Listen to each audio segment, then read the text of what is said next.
ce film, La Révélation des Pyramides, il passe régulièrement sur les chaînes de télé. Il passe très souvent sur Arte, sur RMC Découverte. Donc franchement les amis, si vraiment c'était un film qui dérange, il n'y aurait pas des scientifiques de haut niveau et il ne passerait pas à la télé comme ça. On s'aperçoit que c'était un temple de la religion dite hyperboréenne, la religion primordiale d'émancipation et de liberté. Et c'est pour ça qu'elle a été exterminée, c'est parce qu'elle libère les âmes, elle libère les gens, elle leur apprend à être libres.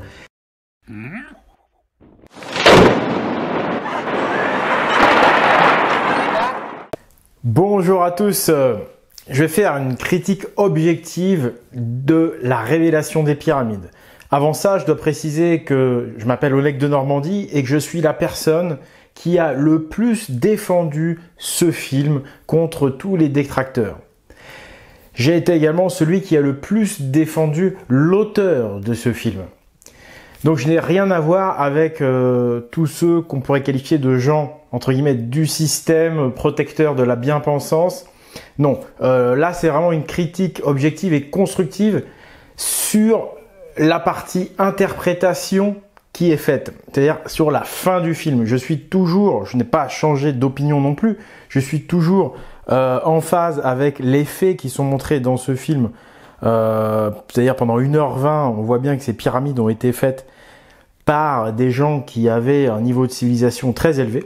Non, là je vais critiquer uniquement les interprétations qui en sont faites parce que avec mon niveau de connaissance qui a augmenté depuis l'époque où j'ai défendu ce film, et d'ailleurs je ne le regrette absolument pas parce que ce film globalement est très bon, mais la fin du film aujourd'hui, avec les connaissances que j'ai acquises depuis, je ne peux pas en rester là parce qu'il y a trop de problèmes dans cette fin de film, il y a trop de...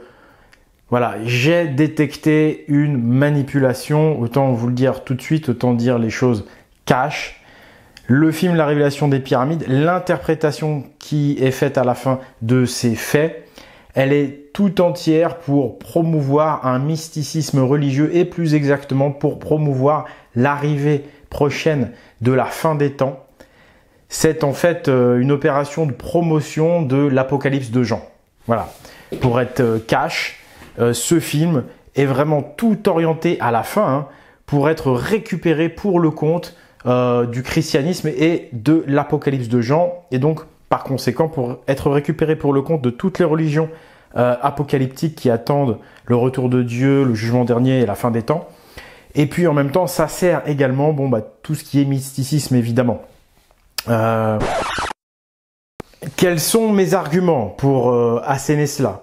Eh bien, le premier argument, c'est que toute l'interprétation du film qui est basée sur le Sphinx et le regard du Sphinx, elle est complètement biaisée, elle est complètement farfelue, parce qu'en fait, le Sphinx, à l'origine, n'était pas comme celui-là.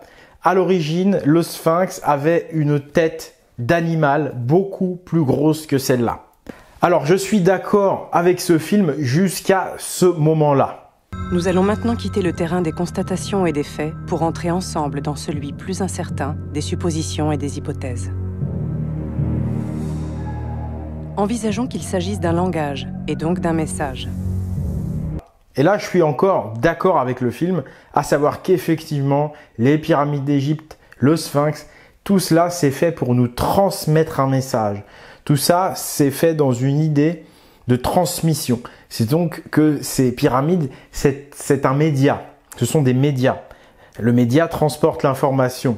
Sauf que ce sont des médias intergénérationnels, intemporels, des médias qui traversent le temps. Et ça, c'est beau, c'est magnifique comme volonté de transmettre aux générations futures. Il y a une notion donc d'ancêtre et de descendant dans cette philosophie, dans cette façon de faire. Donc là, je suis d'accord, les pyramides sont pour transmettre un message. Mais ensuite, je suis plus du tout d'accord. Notamment parce que toute l'interprétation qui suit réside sur le fait que le Sphinx et le regard du Sphinx exactement va croiser à un moment donné l'étoile de la constellation du Lion qui s'appelle Régulus. Les constellations visées par le regard du sphinx de Gizeh ont varié au cours des âges. Mon informateur ajouta que lorsque les yeux du sphinx viseront précisément l'étoile Régulus, c'est-à-dire que l'axe du sphinx sera aligné sur l'axe Lion-Verseau, alors débutera un nouveau cycle de précession des équinoxes. Voilà donc selon lui la raison d'être du site de Gizeh, une gigantesque horloge, l'horloge de notre planète. Et qu'à ce moment précis, ça signifierait que ce serait la fin des temps, qu'il y aurait des événements cataclysmiques qui vont arriver. Ce serait le début de l'ère du Verseau, et donc ça voudrait dire qu'il y aurait un grand cataclysme comme c'est écrit dans les textes religieux.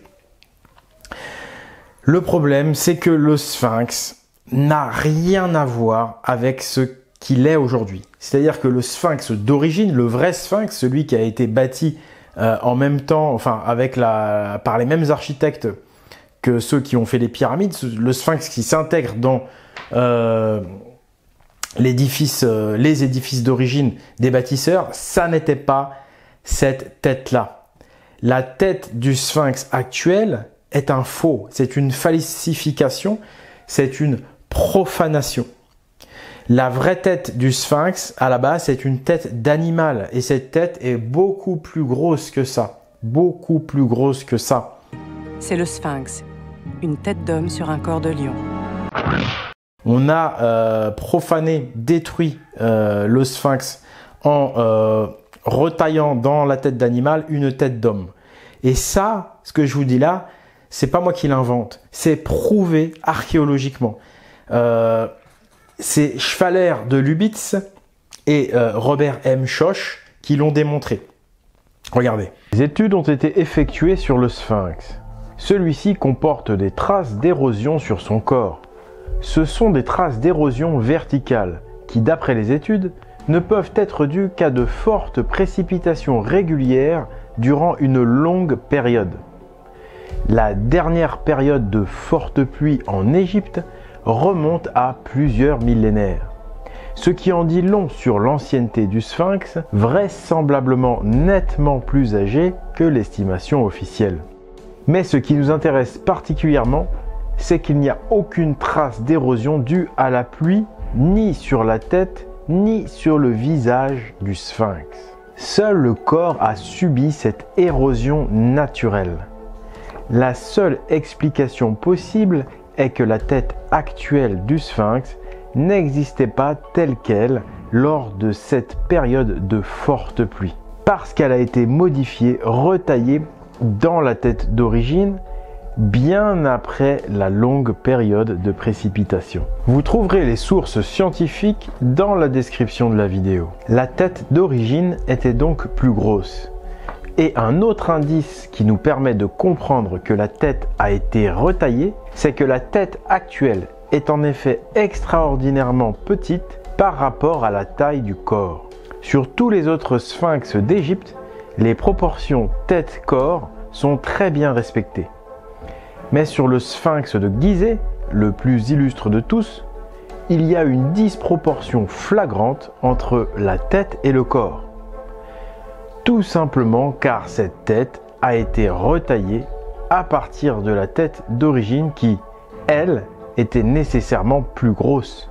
Mais en plus de ces preuves purement archéologiques, on a des preuves culturelles et religieuses. Il faut savoir qu'en Égypte, il y a une religion, et la religion égyptienne, c'est la religion des dieux cornus, des dieux à cornes. C'est la religion du bélier. En Égypte, on retrouve énormément de sphinx béliers. En fait, la grande majorité des sphinx, en tous les cas les sphinx d'origine, d'époque qui sont encore existants, ce sont des sphinx béliers, des sphinx cornus. Il y en a eu beaucoup de détruits d'ailleurs des sphinx béliers. C'est systématiquement des extrémistes religieux qui veulent soi-disant anéantir le démon. On est là déjà on entrevoit ce qui s'est vraiment passé. En fait, ce sont les extrémistes religieux monothéistes qui ne veulent pas faire d'image de Dieu, comme ils disent, mais en fait, c'est un prétexte d'inquisition pour tout détruire, pour détruire la religion primordiale de liberté. Parce que cette religion égyptienne, c'est des dieux cornus, exactement comme notre ancienne religion en Europe, à nous Européens, c'était les casques à cornes, c'était Cernunnos, c'était voilà, c'était le bouc de Thor, hein, c'était également Odin qui a comme autre nom Goth, c'est-à-dire le bouc. C'était des dieux à cornes, ça tout le monde le sait, les casques à cornes des Vikings, etc., les casques à cornes des Gaulois. On retrouve ces cornes aussi chez les Mongols, on en retrouvait même chez les Mayas, les Incas. L'ancienne religion, c'était les dieux cornus, les bons dieux cornus, et c'était une religion d'émancipation, c'était la religion naturelle. Et pour la détruire, on a inversé les choses, on a décrété que tout ce qui était cornu, c'était en fait le diable. Et ça a été inventé par les religions monothéistes, c'est de la propagande religieuse de guerre qui a été inventée. Et tout ceci est démontré et expliqué dans ma vidéo qui s'appelle « Pourquoi le diable a des cornes ?» Tout laisse à croire que c'est cette haine religieuse de l'ancienne religion primordiale parce qu'elle émancipe, c'est pour ça qu'on l'a détruite et qu'on l'occulte encore aujourd'hui. Et vous allez voir que ce film finalement est une manière de continuer à occulter la vérité, c'est-à-dire l'ancienne tradition d'émancipation.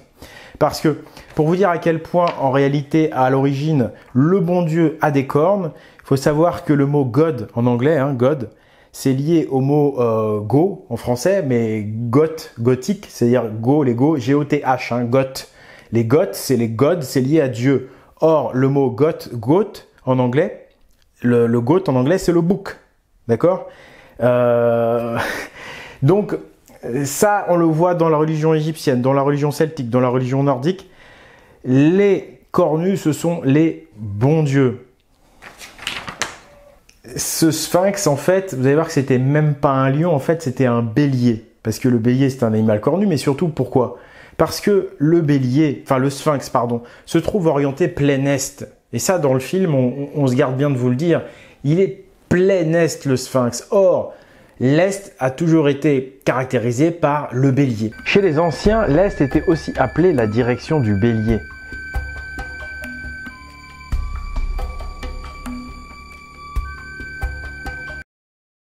Voilà, les anciens, dans leur culture, ils disaient « je vais vers le bélier », ça veut dire « je vais à l'Est ». Les marins disaient ça. Et sur un zodiaque, eh bien, quand on le positionne pour indiquer les points cardinaux, eh bien, on met le bélier toujours à l'Est. Hein. Le bélier, il est à l'Est parce que c'est aussi le premier signe du zodiaque, je le rappelle. Il caractérise donc le commencement, le début, la naissance. Or, dans une journée, le commencement, c'est le lever du soleil. Le lever du soleil a lieu à l'Est. Donc, vous voyez que aussi bien l'astrologie que le lever du soleil, les choses simples et toutes les cultures anciennes, la culture également des marins, le bélier, c'est l'Est, point barre. Donc là, on a un sphinx plein Est. Pourquoi ce ne serait pas le bélier, bizarrement mis à part que on est dans un monde dirigé par la propagande religieuse monothéiste, anti-cornu, j'ai envie de dire.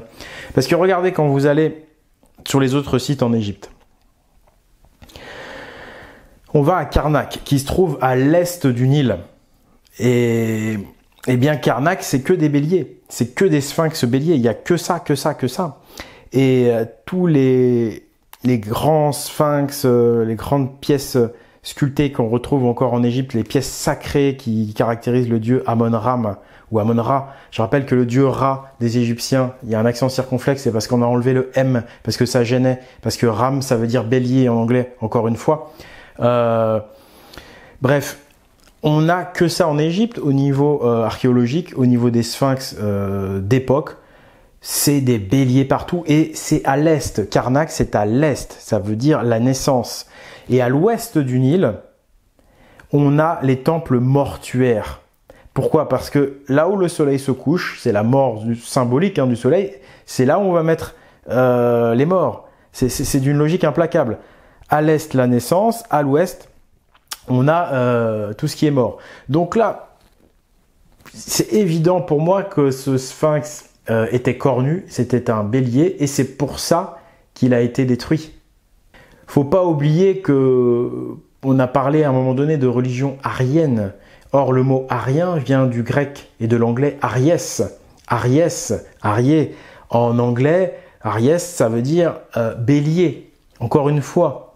Donc quand on parle de religion du bélier, quand on parle aussi, il y a une légende, un mythe celtique qui dit Ram le bélier qui est parti en Égypte.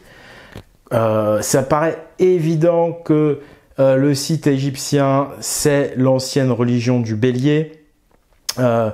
Et on le sait maintenant, les pyramides se trouvent à 1/10 de la circonférence terrestre de Newgrange en Irlande, qui est un temple celtique. Il y a 3 temples ronds qui font les 3 cercles du Triskel. Voilà, ces 3 mornes d'ailleurs liés aux 3 nornes de la mythologie nordique. Enfin bref, on a tellement maintenant d'éléments qui relient. Il y a aussi le Karnak en Bretagne évidemment, qui relie en fait l'Europe mégalithique et l'Égypte. Et quand on analyse la culture, on s'aperçoit que c'était un temple de la religion dite hyperboréenne, la religion primordiale d'émancipation et de liberté. Et c'est pour ça qu'elle a été exterminée, c'est parce qu'elle libère les âmes, elle libère les gens, elle leur apprend à être libres. Et c'est pourquoi, plus tard, les manipulateurs esclavagistes ont créé des religions monothéistes pour exterminer en fait cette religion qui émancipait les gens pour pouvoir les mettre en esclavage. Ensuite, maintenant, je vais vous montrer concrètement les petits arrangements du film et les points techniques de cette démonstration qui ne sont pas corrects. En fait, donc tout est basé sur le regard du sphinx, qui est donc un sphinx qui n'est pas le vrai sphinx. Et ce fameux regard, ce qui compte, ce qui va permettre un croisement avec l'étoile Régulus, ce n'est pas cet axe ici présent vertical, contrairement d'ailleurs à ce qu'on pourrait croire. C'est bien l'horizontalité du regard qui est déterminante, tout simplement parce que les étoiles, elles tournent autour de nous, et donc tous les jours, l'étoile Régulus, en fait, elle passe devant le sphinx. Tous les jours, Régulus passe devant le sphinx. Donc ça n'a rien à voir avec cet axe, donc ça a uniquement à voir avec l'axe horizontal du regard pour qu'il y ait un croisement. Donc, qui dit axe horizontal du regard dit tête du sphinx déterminante pour pouvoir déterminer avec précision à quelle hauteur le regard se trouve. Donc, étant donné qu'on n'a pas la tête d'origine, c'est donc falsifié comme démonstration, parce que pour que l'étoile puisse vraiment être... pour que un regard puisse potentiellement couper une étoile en fonction de l'ère précessionnelle, donc là on est dans le Poisson, on arrive en Verseau, d'après ce qui se dit, et donc c'est uniquement la hauteur à laquelle l'étoile va passer en fonction donc des millénaires qui passent, qu'il peut y avoir un croisement, parce que comme je vous l'ai dit, elle passe tous les jours de toute façon. Et donc avec la précession des équinoxes, à un moment donné, l'étoile, elle va se retrouver à la même hauteur que le regard. Donc c'est ça qui nous est vendu comme théorie, mais elle est falsifiée, puisque le regard du sphinx, on ne le connaît pas, puisque ce n'est pas le sphinx d'origine. Ensuite, les petits arrangements chrétiens. Le zodiaque, déjà. Quand ils commencent à positionner le zodiaque, déjà c'est faux. Déjà parce qu'ils mettent le bélier à l'ouest. Donc ça, c'est une inversion totale. Les inversions, on sait qui fait ça, c'est les arnaqueurs, les manipulateurs.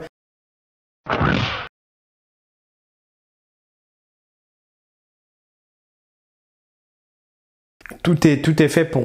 Enfin, on nous fait croire à l'Apocalypse sur quel argument? En fait, sur une légende arabe. Donc on nous dit, voilà, le sphinx, c'est le père de la terreur. Alors, ça c'est vrai, le sphinx, c'est le père de la terreur, parce que simplement, il symbolise le temps. Donc quand on nous dit que le sphinx et le site de Gizeh, c'est une horloge, oui, c'est une horloge aussi. Mais c'est une horloge, en fait, qui permet de repérer le lever du soleil et qui permet de repérer les saisons. Bien avant cette histoire d'ère précessionnelle, là. En fait, tous les monuments mégalithiques ont ces mêmes caractéristiques, c'est qu'ils marquent les levées de soleil aux équinoxes ou au solstice, ou les deux. D'accord? Parce que c'est des indications de changement de saison, solstice, équinoxe. Et le site de Gizeh marque les équinoxes, ils le reconnaissent eux-mêmes, la grande pyramide marque les équinoxes aussi, et le sphinx lui-même le fait. Donc, En fait, c'est un calendrier, mais annuel, comme tous les calendriers mégalithiques et tout ce qu'on retrouve dans la culture celto-nordique. C'est la même chose. Donc, c'est pour ça que le Sphinx, le père de la terreur, c'est carrément logique, puisque le temps, c'est ce qui tue. Donc, tout le monde a peur du temps, sauf les pyramides. Ça, c'est un proverbe que je donne au début du film, Le message des pyramides. Donc, regardez le film Le message des pyramides que j'ai fait l'année dernière, si vous ne l'avez pas vu, vous allez en apprendre beaucoup sur la réalité de l'Égypte. Et donc, tout le monde a peur du temps, mais le temps, lui, a peur des pyramides.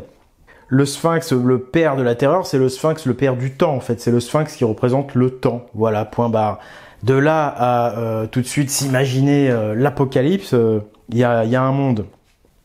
Ensuite, même si on arrive effectivement bientôt à l'ère du Verseau, enfin d'après ce qui se dit, il n'y a absolument aucun élément qui nous permet de penser qu'il va y avoir des cataclysmes. Absolument rien.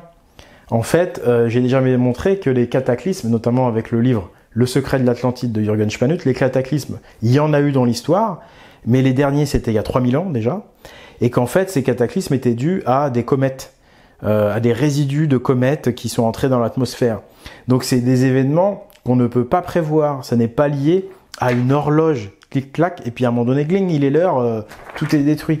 Non, ça c'est de la spéculation religieuse, de la récupération religieuse, c'est-à-dire que ces anciens cataclysmes ont été récupérés par manipulation, pour manipuler les gens, par les religions, en disant que s'il y a eu des catastrophes naturelles, c'était à cause des gens qui étaient des méchants pécheurs, qui étaient des méchants mécréants.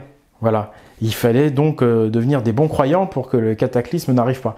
Et là, c'est la même logique. On veut nous faire croire que la fin des temps va arriver, parce que comme ça, les religieux vont dire « Ah, vous voyez, on l'avait dit, la fin des temps va arriver, c'est ce qui est écrit dans nos livres. Si vous croyez plus à notre Dieu, la fin des temps arrive. » Donc là, c'est ce qu'ils aimeraient bien faire, les religieux, c'est vous mettre dans cette ambiance de fin des temps pour vous convertir.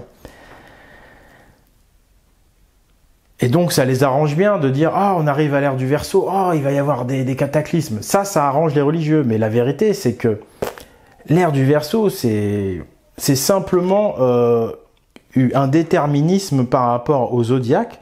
On a dit, bon, bah voilà, pour rendre intelligible l'astronomie, on va mettre des signes et on va les caractériser. Voilà, comme ça fait une horloge, quoi. Mais bon, je veux dire, quand il est 11h59 et qu'il devient midi, en gros, il se passe quoi? Bah rien, tu vois, donc c'est de la spéculation. Dans le film, on nous dit aussi, et tout repose là-dessus, hein, s'il n'y a pas ça, il n'y a pas de théorie, on nous dit, oui, il y a une légende arabe, c'est que la bosse sur le Sphinx, ça s'appelle Al-Kabassad, et ça veut dire le cœur du lion. Donc en fait, on nous dit, voilà, la bosse qu'il y a sur le Sphinx, ça veut dire le cœur du lion. Ok, d'accord. Et alors donc d'après eux, ça voudrait dire que quand l'étoile surnommée le cœur du lion arrive, il se passerait quelque chose, et comme il s'appelle le père de la terreur, c'est vraiment non seulement tiré par les cheveux, et puis dans une interprétation, faut des recoupements. Là, c'est le seul truc qu'on nous donne, et en plus, c'est basé sur une, je cite, légende arabe. C'est une légende. Non, mais les légendes n'ont aucune valeur, et heureusement, parce que n'importe qui peut inventer une légende. Qui plus est, appeler ce truc-là le cœur du lion, ça, en fait, c'est encore une fois de la manipulation jésuite, de la manipulation judéo-chrétienne. Parce que quand on a détruit, donc pour des raisons religieuses, le vrai Sphinx parce qu'il avait des cornes, évidemment, on a voulu faire croire qu'avant, il y avait un lion. Évidemment, parce qu'ils se sont dit, à un moment donné, il y a des archéologues qui vont s'apercevoir que ça a été détruit. Donc, on va dire que c'était un lion. On va inventer cette légende en disant que ça, c'est le cœur du lion. Comme ça, pour ceux qui se rendent compte qu'elle a été détruite, la tête, on dira que c'est un lion, tu vois. Pourquoi un lion? Eh bien, on y vient. Tout simplement pour coller encore une fois à la culture judéo-chrétienne, c'est le lion de Juda. Et puis ça tombe bien, il est dans le zodiaque. Et là, on va voir comment ils ont tout fait pour se rafistoler le truc pour essayer de récupérer également le zodiaque à leur compte. Parce que pour moi, ça ressemble vraiment à de la grosse manipulation. C'est qu'ils veulent rapprocher ça de l'évangile de Jean, Et vous savez, dans l'évangile de Jean, l'Apocalypse de Jean, donc celui qui annonce la destruction du monde parce on est des méchants pécheurs, en fait, Jean, on le surnomme l'aigle de Patmos. Donc Jean, il est associé à l'aigle. À manque de bol, il n'y a pas d'aigle dans l'astrologie.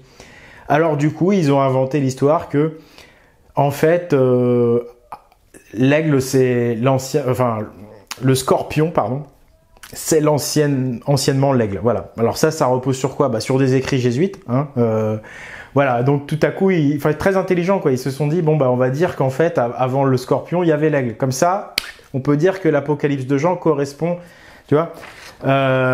Et puis c'est très marrant parce que l'aigle qui caractérise Jean, c'est le signe de l'Empire romain. Alors l'aigle en religion, la vraie religion, hein, celle symbolique, celle des pyramides d'Égypte notamment, les animaux ont toujours une signification. D'ailleurs, même dans le christianisme, ça a une signification, même chez les Romains. Parce que l'aigle, c'est l'animal dominateur impérial qui mange de la chair humaine, qui mange de la viande. Donc c'est un sanguinaire, c'est l'aigle romain, l'esclavagiste. Alors que le bouc, le bon dieu de la religion hyperboréenne, il mange que de l'herbe. Vous voyez, il n'est pas sanguinaire. Donc pareil, pour les sacrifices, il y a eu une inversion. Bon, je vais pas le révéler, je l'ai déjà expliqué. Quand on a un dieu qui est herbivore, on s'en fout des sacrifices de sang. C'est quand on a un dieu qui est carnivore, un dieu qui demande par exemple des béliers en sacrifice. Tiens, c'est marrant, on sacrifie des béliers pour faire plaisir à ce dieu-là. C'est ce que je vous dis. En fait, la symbolique religieuse raconte l'histoire authentique. Et la religion pacifique du bélier a été remplacée par la religion sanguinaire, dominatrice, monothéiste, où on n'a plus le droit de faire des images, des apparences. Donc, mais en réalité, quand on cherche bien, on s'aperçoit qu'on va trouver un loup, un aigle, un lion. Bref, on va trouver en fait comme image du nouveau Dieu, même s'il se cache parce qu'il est honteux, ce qu'il fait est mauvais, on va trouver un animal carnivore, un animal avide de sang. Oui, parce que c'est vraiment tiré par les cheveux, ces interprétations de dire l'évangile de Jean, c'est le zodiaque, et donc l'ère du Verseau, et donc les cataclysmes. En fait, c'est complètement, pour moi, falsifié. Parce que, comme je vous le dis, l'aigle, c'est Rome, le lion, c'est Judas, et donc, bon, il y avait le lion dans le zodiaque, donc après, il manquait également le Verseau. Donc, ils ont dit qu'en fait, l'ange, c'était le Verseau, qu'anciennement, le Verseau, c'était l'ange. Enfin, il y a plein de rafistolages comme ça, et en fait, ça ne repose sur rien de réel.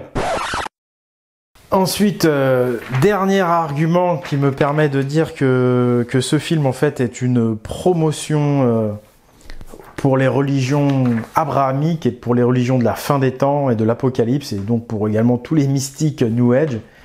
C'est, en fait, le traitement médiatique de ce film et la production, la réalisation de ce film. En fait, ce film est un film complètement produit par le système. C'est un pur produit du système, parce qu'il suffit de regarder, quand j'ai vu le film, les fois d'après, je me suis dit, mince, il y a quand même des centaines de personnes qui ont participé pour produire le film. Quand vous voyez le générique, en fait, c'est là en fait où j'ai fait tilt, parce que moi j'essaye de faire des petits films documentaires, et on est 4, quoi.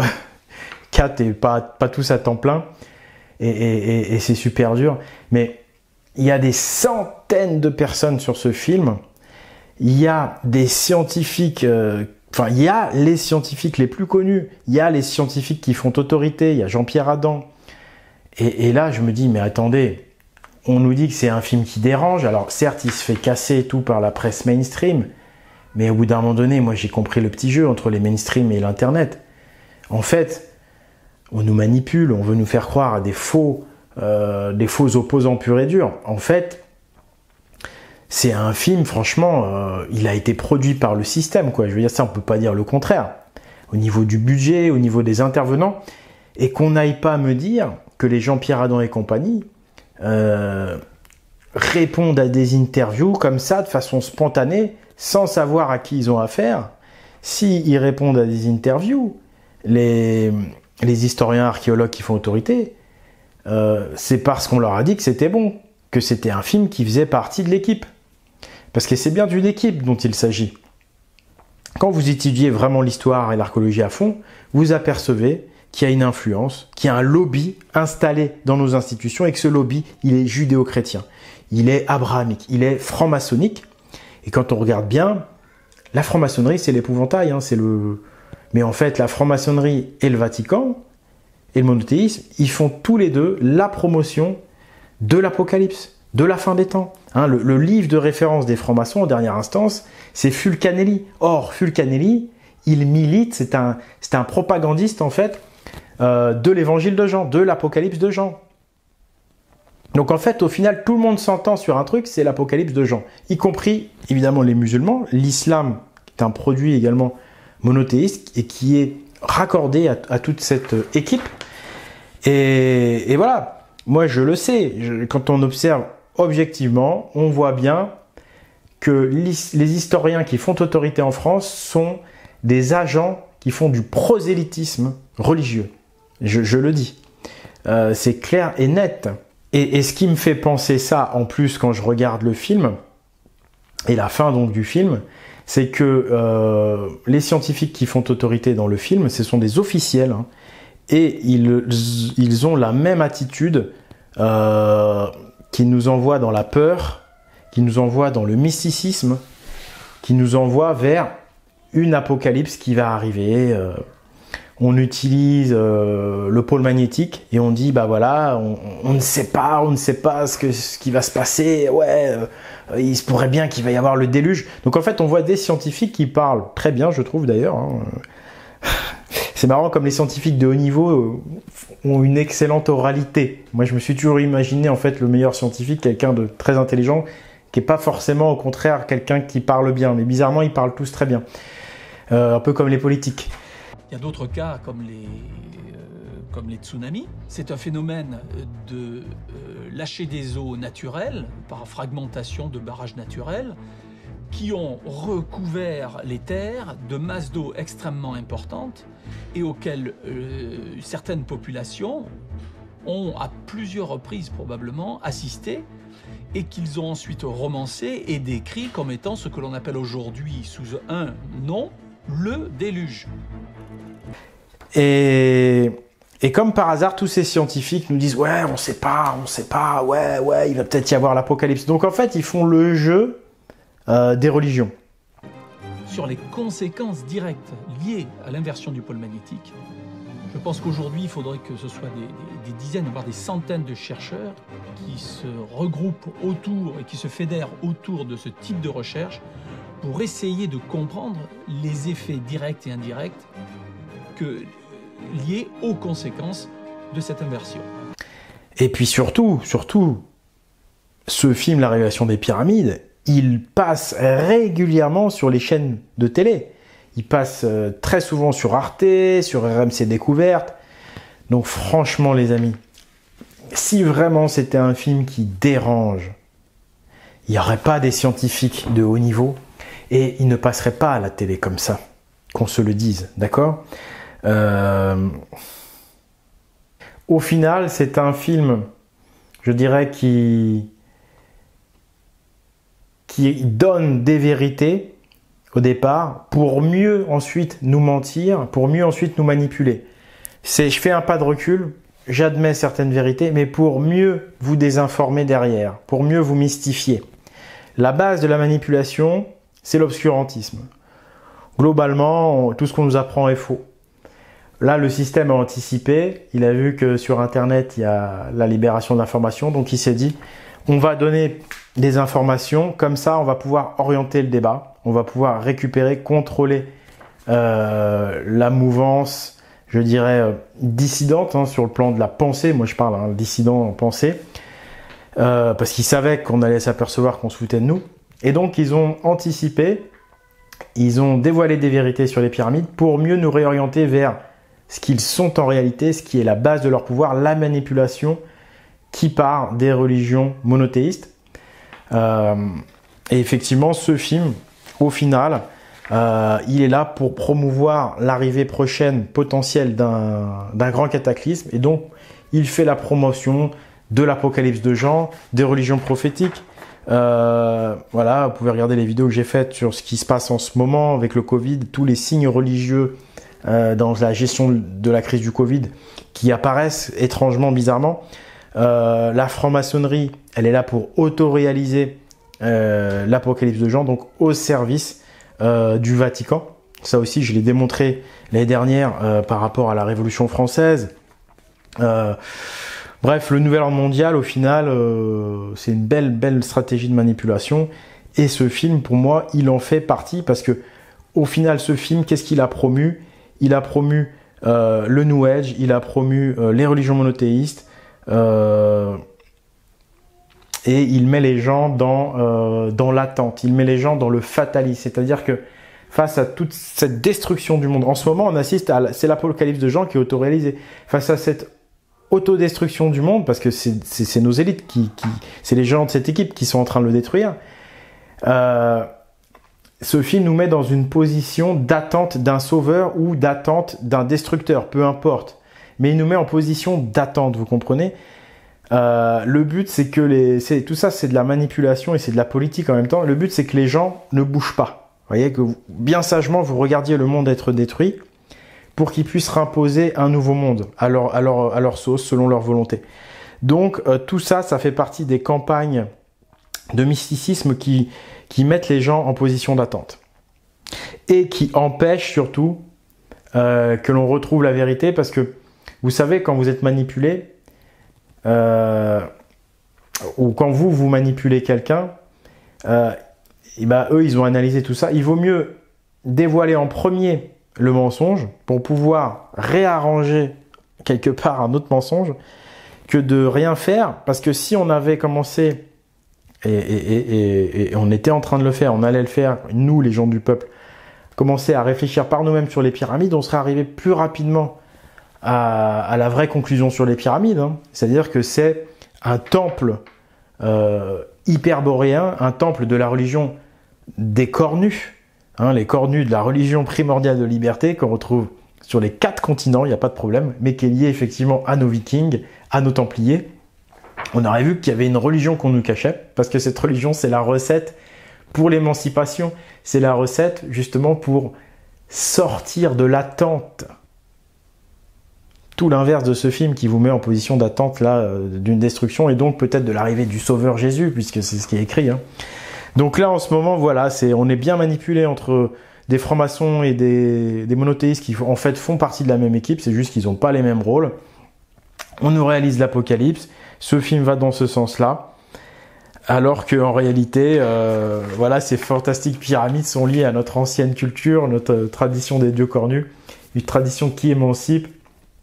Voilà, 3 pyramides, 3 triangles, le Val-Knut d'Odin. Si vous voulez plus d'infos, si vous m'avez découvert, regardez le message des pyramides. Et puis, j'attire votre attention sur le fait que moi aussi, je produis des films, mais avec beaucoup moins de budget et qui ne passeront pas à la télévision et sans scientifiques qui font autorité. Parce que moi, je suis vraiment indépendant, je suis vraiment un homme du peuple. Et donc, je vais produire 2 films. Et j'ai un financement participatif parce qu'il faut bien un petit peu d'argent quand même pour les faire. Le financement participatif est encore en cours jusqu'au 31 octobre. Ça se passe sur Helloasso. Donc le lien est dans la description de la vidéo. Là, c'est la page donc Helloasso qu'elle s'appelle. Et ça s'appelle Les films qui changent la donne. Ça, c'est le nom de mon financement parce que c'est pour 2 films d'un coup. Le premier film sortira le 25 décembre, jour de Noël, jour de la renaissance symbolique du soleil, justement. Donc, un soleil qui se lève à l'est, côté bélier. Et puis, voilà, le 21 novembre, je ferai une vidéo spéciale aussi par rapport à l'Égypte, justement. Ce sera une sorte de petit complément par rapport au film Le Message des Pyramides. Donc ça, c'est mon film qui est sorti l'année dernière. Je vous donne rendez-vous donc bientôt. C'était Oleg de Normandie pour servir la vérité, la justice, nos enfants et donc nos ancêtres aussi pour leur honneur et puis pour tout ce qu'ils ont fait, nos ancêtres. On leur doit bien ça et on doit bien ça à nos enfants et à nous-mêmes, j'ai envie de dire. Voilà. Allez, bonne journée, au revoir.